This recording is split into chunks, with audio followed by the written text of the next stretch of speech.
E aí, galerinha, tudo certinho? Mais um bloco da Lei 9.455/97. Vamos falar agora da omissão perante a tortura, tá certo? Bloco passado, a gente viu o inciso 2º, não é?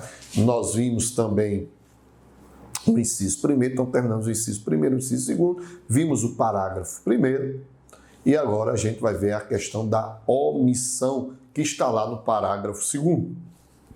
Então, presta atenção que a gente vai dividir esse dispositivo em duas partes, tá certo? Por que eu quero dividir em duas partes, meus amigos? Pelo seguinte, porque, na verdade, nós temos aí, na primeira parte, um crime, não é? De crime comissivo por omissão, tá? Um crime comissivo por omissão. E na segunda parte nós teríamos uma omissão.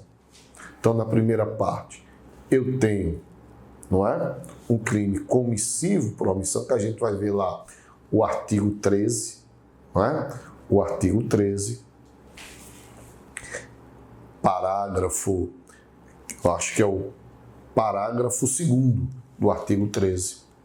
E depois, né, nós vamos ver a segunda parte, tá certo? Então, mais uma vez, nós vamos dividir esse dispositivo em duas partes, tranquilo? Então, ó, vê só, aqui o crime é de omissão, tá? Mas, na verdade, eu tenho aqui na primeira parte um ponto importante, quando ele diz, ó, aquele que se omite em face das condutas nela tipificada como crimes de tortura, quando tinha o dever de evitá-las. Passa o traço. Dever de evitá-las. Ou seja, é presente. O indivíduo está vendo. Aí vem a ideia, não é? Da omissão aí imprópria, né? Ou crime comissivo por omissão, na chamada aqui, ó, artigo 13. Então a gente tem que ir para o artigo 13, parágrafo 2º, para determinar isso. Eu vou colocar aqui na lei, que fica melhor para vocês, no Código Penal, porque está muito pequenininho isso aqui. Então, ó, parágrafo 2º. A omissão é penalmente relevante quando o omitente devia e podia agir para evitar o resultado. O dever de agir incumbe a quem? Olha aí. Tenha por lei a obrigação de cuidado, proteção, vigilância. De outra forma, assumiu a responsabilidade de impedir o resultado. Com o seu comportamento anterior, criou o risco de ocorrência de um resultado. Então, vejam, pessoal, meus amigos, então, nesse caso aqui, da primeira parte, né, você tem um indivíduo que deveria agir, ele tem o dever de agir e não agiu. Por isso que a omissão é imprópria, né? Então, ele deveria ter o dever de agir e não agiu. Aí, no primeira linha, né, a gente tem aí, tenha por lei a obrigação de cuidado, proteção ou vigilância. Vamos lembrar de um caso aqui do delegado. O delegado está lá, o cara está preso, e o delegado soube, através do agente, através de zoada, de grito, sei lá, que o preso está sendo torturado. E o delegado lá, ó, está sabendo. E o delegado, poxa, eu não vou fazer nada, vou ficar aqui na minha. Deixa eles torturarem.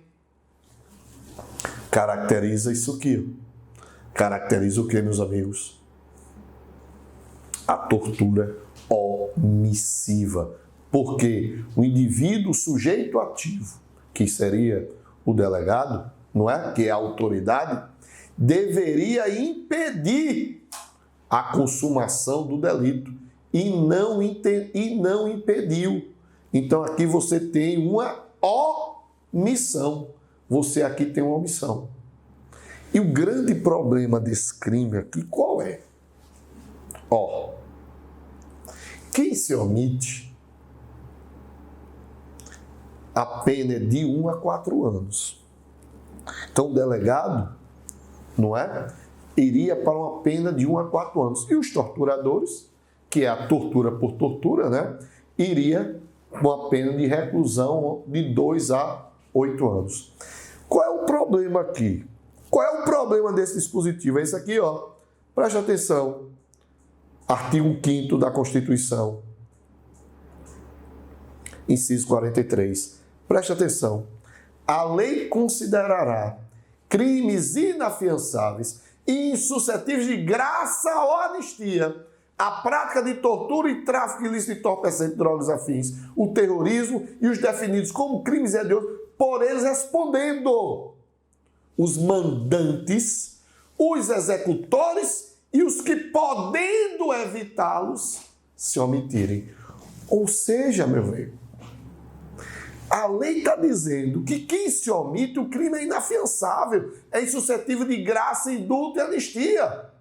Aí, outra bronca, que está lá no artigo 13, que o artigo 13, parágrafo 2º, diz o quê? Que esses indivíduos aqui, do parágrafo 2º, devem responder de acordo com o Código Penal. Esses caras aqui do parágrafo 2º devem responder de acordo com o Código Penal. O Código Penal diz o quê? É crime de reclusão. Mas a lei de tortura diz que nesses casos é o quê, ó? Crime de detenção de 1 a 4 anos. E aí, Emanuel? A Constituição da Superior é sim. Sim, e daí? E daí, meu velho? Que existem algumas correntes que dizem que esse dispositivo é inconstitucional e que deveria ser aplicado à Constituição, ou seja, quem se omite deveria responder na mesma pena dos torturadores, ou seja, de 2 a 8 anos. Só que quem prevalece é a corrente que diz que esse dispositivo não é inconstitucional, tá? Que prevalece é esse. Ou seja, vê só um exemplo, outro exemplo. O pai tortura o filho. O pai tortura o filho. E a mãe vê e não faz nada, se omite. O pai de 2 a 8 anos é a mãezinha que se omitiu de 1 a 4 anos. E detenção, não é nem crime de reclusão, é crime de detenção. Mas vai se fazer o quê? Está na lei, entendimento. E é isso aí. Então, pessoal, nessa primeira parte, de 1 a 4 anos, detenção para a autoridade. Mas eu disse que a gente dividir em duas partes. Ou apurá-las. Então, aqui, quando se diz apurá-la, foi algo que aconteceu. A atitude foi pretérita. Aí tudo bem. Como assim? Me dá um exemplo, Emanuel. Os caras, delegados, soube que os seus agentes praticaram, não estão praticando, praticaram a tortura e não abriu inquérito contra eles. Houve uma omissão. Aí, nesse caso, aí eu concordo, né? Que foi um fato pretérito, não foi algo de agora. Aí a pena é de detenção de 1 a 4 anos. Beleza? Muito bem. Então, vamos lá para as chamadas torturas, a tortura qualificada. Tortura qualificada. Então, o dispositivo diz o seguinte, parágrafo 3º. Se a tortura resulta lesão corporal de natureza grave ou gravíssima, ou seja, não fala em lesão corporal leve, está falando de lesão corporal de natureza grave ou gravíssima, a pena é de reclusão de 4 a 10 anos. 4 a 10 anos. Se resulta morte, a reclusão vai de 8 a 16 anos. Aí, cuidado. Cuidado no seguinte, não confundir homicídio com a qualificadora tortura, com tortura qualificada com a morte. Eu não posso confundir homicídio qualificado com a tortura e tortura qualificada com a morte. Porque nesse caso aqui, do dispositivo aqui, da lei de tortura, é um crime pré-terdoloso. É um crime pré-terdoloso. O que é um crime pré-terdoloso? Você tem um dolo no início e a culpa no final. Quando eu digo homicídio qualificado pela tortura, eu tenho um dolo. Eu tenho um dolo direto, um dolo eventual. Ou seja, é diferente. Eu tenho toda a ação dolosa. Então veja, no homicídio qualificado pela tortura, o meio é a tortura. A finalidade qual é? É a morte. Ou seja, eu vou torturar esse cara, vê só, até morrer. Qual é a minha finalidade? É matar o miséria. É matar o miserável. Agora eu vou matar torturando. Nesse caso aqui, não. Nesse caso aqui, o meio é a tortura. Qual é a finalidade? Não é a morte. É causar um sofrimento físico nele, com uma grave ameaça, uma violência. Entenderam aí? Então, a gente pode até dividir isso aqui, para você dar um entendimento melhor. O homicídio qualificado pela tortura. Eu vou torturando, eu digo, fudeu, o cara morreu. Não, perdão. Nesse homicídio qualificado pela morte. Homicídio qualificado, morte pela tortura. Eu vou torturando. Tu vai matar o cara, foda-se. Tô nem aí. Eu vou matar mesmo, eu quero matar ele, eu foda-se. Vou torturar e foda-se se ele morrer. Homicídio qualificado pela tortura. Já no crime aqui de tortura, na qualificadora, é a tortura que tem como qualificadora morte, é aquele cara, o cara vai torturando, ele não quer matar, ele só quer torturar, mas foi torturando, fudeu, ele morreu. Eu torturei tanto o cara que ele morreu. Entenderam aí a diferença? Então, nesse caso, eu vou ter o quê?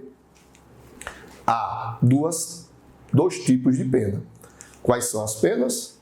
Está aqui. Se causar lesão corporal de natureza grave ou gravíssima, 4 a 10 anos. Se causar morte, eu tenho uma reclusão de 8 a 16 anos. Beleza? Tranquilo? Muito bem. E agora a gente vai ver as causas aumentativas de pena. Tá? Ou seja, situações que aumentam a pena nos crimes de tortura. Então diz, está lá no parágrafo 4º e diz, aumenta-se a pena de 1/6 até 1/3. Se o crime é cometido por agente público. E cuidado aí. O que seria esse agente público? Se você pegar o artigo 327 do Código Penal, que está aqui, ele diz, considera-se funcionário público para os efeitos penais quem, embora temporariamente ou sem remuneração, exerce cargo, emprego ou função pública. Ou ainda, equipara-se a funcionário público quem exercer cargo, emprego ou função em entidade paraestatal e quem trabalha para empresa prestadora de serviço contratada ou conveniada para a execução de atividade típica da administração pública. Isso é o agente público. Tem autor que utiliza, tem corrente, que utiliza o artigo 5º da Lei de Abuso de Autoridade para definir esse agente público. Errado. Corrente majoritária. Agente público deve ser entendido no artigo 327 do Código Penal, tá? Então a gente já decidiu, já vimos que aumenta-se se esse agente praticar aqueles crimes previstos no inciso 1º, no inciso 2º, ele vai ter um aumento de pena de 1/6 a 1/3. Se o crime é cometido contra criança, gestante, portador de deficiência, adolescente ou maior de 60 anos. Olha o Estatuto do Idoso, Estatuto da Criança e do Adolescente sendo utilizado aí. Se o crime é cometido mediante sequestro, tá? Então, são essas situações aí. Beleza? Tranquilo? Muito bem. Então, para o agente público, a condenação acarretará para o agente público a perda do cargo, função ou perda do cargo, função, emprego público. Emprego público é aquele que trabalha seletista, né? Lembre-se que no artigo 327 que a gente viu, englobava aí empresas públicas, né? Então, ó, para esse agente público, qual é o efeito da sentença? Perda do cargo, função e emprego público e a interdição para o seu exercício pelo dobro, não esqueça, pelo dobro do prazo da pena aplicada. Olha aí, se ele teve uma pena, geralmente de 2 a 8 anos, se ele teve uma pena de 4, vai acontecer o quê? Ele vai ser interditado, ou seja, vai ter a interdição para o exercício desse cargo por 8 anos. Como assim, Manuel? Ele vai ser demitido, só pode exercer outro cargo público depois de 8 anos. Né? Então, já entendimento jurisprudencial do STF e do STJ, que já decidiram que automaticamente é efeito da condenação. Isso aí, ou seja, foi condenado, quais são os efeitos? Perdeu o cargo e a interdição, ou seja, ele não pode exercer cargo público pelo dobro da pena aplicada na sentença. Ótimo, isso é importante. Né? Outras disposições importantes para a gente encerrar aqui, não é, a Lei 9.455, é dizer, mais uma vez, que o crime de tortura é inafiançável. Agora, cuidado, pessoal, preste atenção. Pode cair na prova. O crime de tortura sendo inafiançável, não pode ser concedida a liberdade provisória. Certo ou errado? Errado. O STF já se decidiu que o crime de tortura sendo inafiançável não quer dizer que não possa ser concedida a liberdade provisória. Tá certo? Então, não quer dizer que não possa ser concedida a liberdade provisória a ele. Então, eita, estou aqui falando e apertando aqui, nem vi. Então, mesmo sendo inafiançável, pode ser concedida a liberdade provisória sem fiança. Então, os crimes inafiançáveis pode ser concedida a liberdade provisória sem fiança. Tá certo? Tranquilo? Então, inafiançabilidade não quer dizer que não vai haver a liberdade provisória. Tranquilo? Muito bem. Outro ponto é que os crimes de tortura, não é, vão ser cumpridos em regime fechado, não é? Salvo da omissão que a gente viu, que é de detenção, que vai ser no regime aberto ou semiaberto, tá? Então, crime de tortura, regime fechado, porque a maioria dos crimes, exceto a do parágrafo 2º, é de reclusão. Lembra, reclusão inicia no regime fechado, progride para o regime semiaberto e progride para o regime semiaberto. Detenção inicia no regime semiaberto, progride para o regime aberto. Tranquilo? Muito bem. E, por última disposição que está lá na lei, deixa eu colocar na lei aqui, a questão da aplicação dessa lei. Artigo 2º, que diz: o disposto nesta lei aplica-se ainda quando o crime não tenha sido cometido em território nacional, sendo a vítima brasileira ou encontrando seu agente local sob jurisdição brasileira. Meu amigo, isso aí é a aplicação da chamada extraterritoriedade incondicionada. Incondicionada por quê? Que não existe condição para isso. Né? No imposto à lei, não existe condição. Então, é a aplicação da extraterritoriedade, ou seja, aplicação fora do território nacional. Então, essa lei 9.455, ela exterritorializa territorializa-se para fora do Brasil. E diz aqui, aplica-se a lei quando o crime não tenha sido cometido em território, sendo a vítima brasileira, ou seja, encontrando sua gente em qualquer local sobre a jurisdição brasileira ou não, extraterritorialidade. Então, princípio da extraterritorialidade incondicionada. Tranquilo aí, meus amigos? Então, com isso, né, a gente pode dizer aqui que aplica-se quando o crime não tenha sido cometido em território nacional, sendo a vítima brasileira, ou quando o crime não tenha sido cometido em território nacional, mas encontrando sua agente em local sob jurisdição brasileira.